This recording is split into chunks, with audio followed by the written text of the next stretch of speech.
Hello' বন্ধু বান্ধৱীসকল, আজি মই লৈ আহিছোঁ অন্য এটা ভিডিঅ' এটা ব্লগ। আৰু আজি মোৰ ভাইটিৰ বিয়া, মানে মোৰ ভাইটি মানে জেঠীৰ ল'ৰা আৰু মন্দিৰত পাতিব।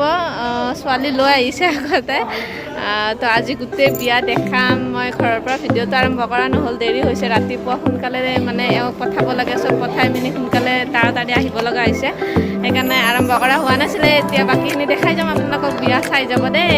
এইটো দৰাৰ দাদে লাজ লাগে না, বিয়া চিয়া পাতা নাই। আৰু এই দুটা ভাগনাক কেনেকৈ দাউৰি আছে চাক, এই দুটা ভাগনাকক ৰাজা ধৰা তুমি মোক চাবিন দিও গাধ নেকি?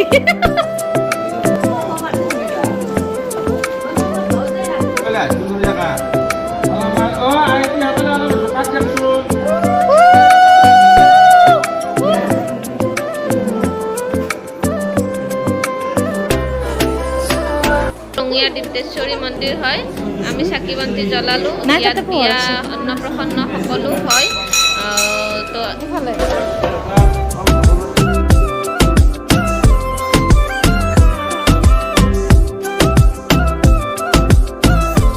ডিপ্তেশ্বৰী মন্দিৰৰ ওচৰতে নদীটো, তাত পানী তুলিব আহিলোঁ আমি সকলোৱে। তাক চাহ কি উৎপাত।